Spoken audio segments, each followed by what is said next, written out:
Good morning and happy Friday. Hey, it's been a long time, like 2 weeks since I left a video. If you didn't notice, it's probably because you weren't watching them, which is why, in part, I wasn't recording them because I think the last video had 6 views. That's not enough. Um, so I figured, I'll hold off and see if anybody notices or says, hey, how about we do another video?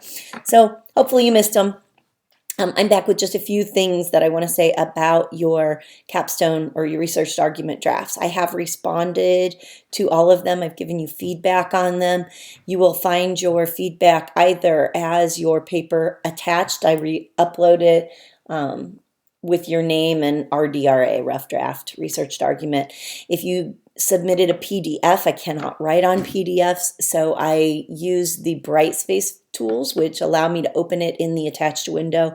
And so you'll see some feedback on there in the form of some text boxes, or if you see a little, it's kind of like a speech bubble type thing, a note that will pop with a little note to you about whatever it may be at that point.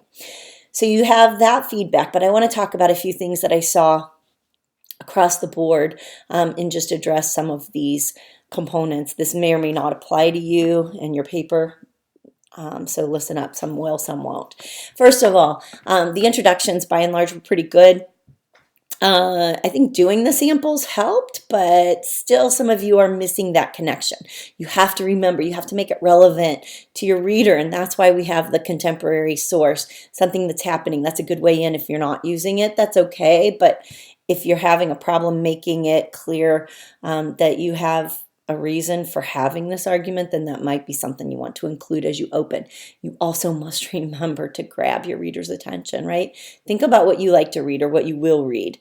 If it starts in a very bland or mundane manner, you're not likely to want to read more, and you don't want to do that to your reader. You want to make it a strong introduction that captures the interest and intrigue and then follows through with that which you've begun with. So that's one piece, the intros.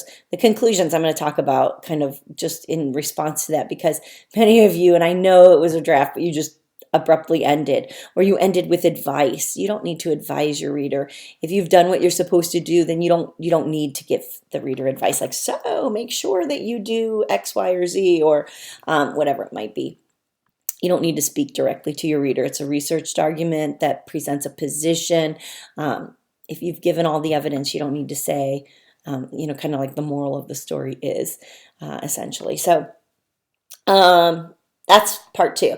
The other piece is the evidence that you're offering. Some of you have some outstanding source material, but you're still struggling to bring it smoothly into the context of the essay. So you have your voice, and then you're bringing in all these outside voices. So you have to find a way to effectively bring those voices together.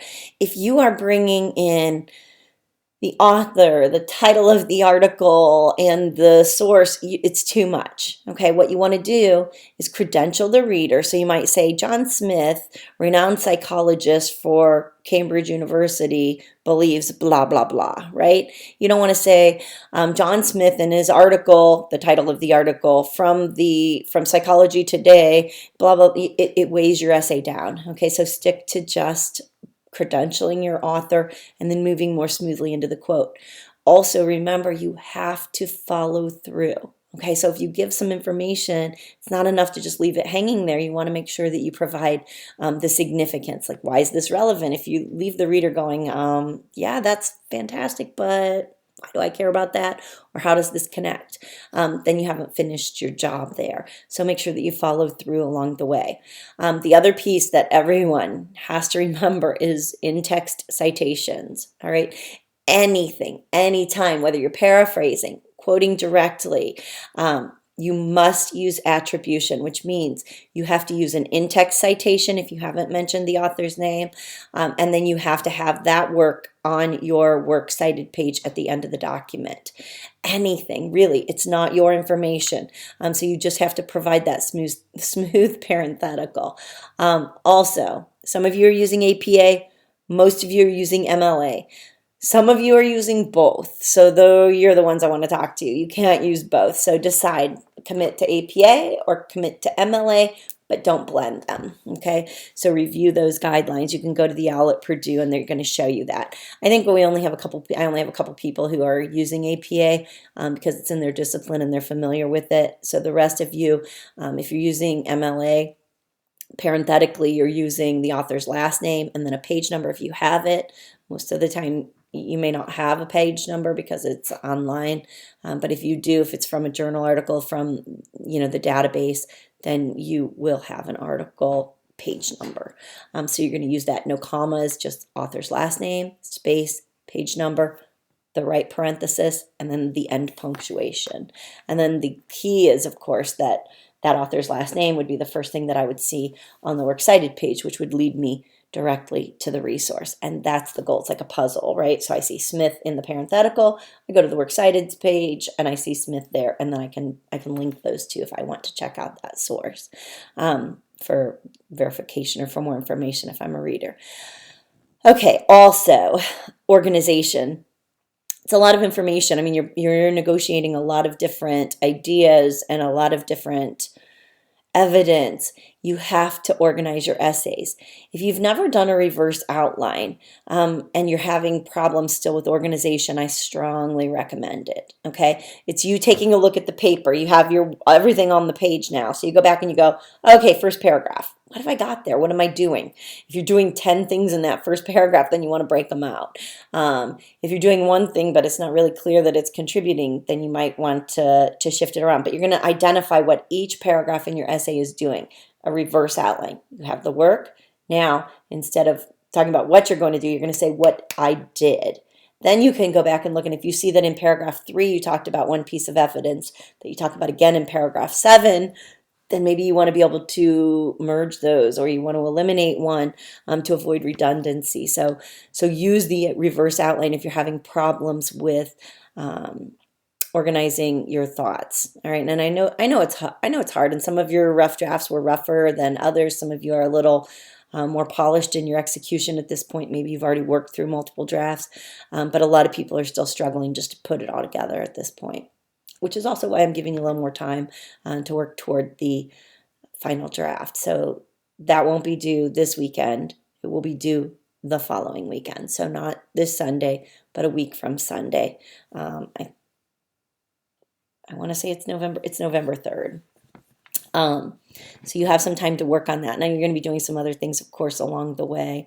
A couple homework assignments. I want you to start reading a little bit about logical fallacies in an effort to avoid making them in this paper and in any paper, actually. So they're commonly held, like we hear them all the time. Some of them you'll be familiar with. I just want you to acquaint yourself with some of those fallacies. So when you hear someone and you see that they're clearly getting off topic, if it's a fallacy of distraction of some sort, if they're trying to attack the individual instead of the argument, those are things that you want to watch for in your own writing, as well as, of course, in other people's writing. So I think I put 3 links up. The first one's a video that's kind of interesting. The second one is a document. And the third one's like a little practice sheet. You don't have to do it, but I think it's kind of fun. It's something I pulled up a long, long time ago. I used to do with my face-to-face classes, and it's just kind of fun to try to figure out what they are. I'm not going to be collecting them, but honestly, I think it's really important that you read over them. There's just some fun exercises there, and it'll pull it to the surface, and you'll go like, oh, yeah, that is a thing. So watch for those, and then eliminate the use in your own work. This week, this upcoming week. So today is Friday. So you kind of have a lighter week. I did post a hot topic for week 10, which is next week. We didn't have one this week because I knew you were working on your drafts and everything's, or last week we didn't have one. This week you have one on your topics. I'll be responding to those and getting everything caught up. I did pair you with a partner. I expect you to follow the guide sheet on evaluating that. And you don't have to give them a score. I'm not asking you to score them, but I want you to give them feedback for the revision. All right. So I emailed you all individually, your pairs, and then you can reply to all. And then I will also see the feedback that you gave your partner. And I would like for you to do that and to do that by Sunday night. So that's your Sunday night gig here this week. And next week, you'll be commenting on a visual. We're going to take a shift because eventually you're going to turn your researched argument into a multi-genre argument. So we're going to shift gears a little bit once you're finished with this. But the good news is, once you're finished with this, everything kind of gets easier. So I put this as the culminating piece of the semester. And it's kind of a nice ride from here on out. Some fun stuff, some different ways of looking at argument, and we'll continue to do this.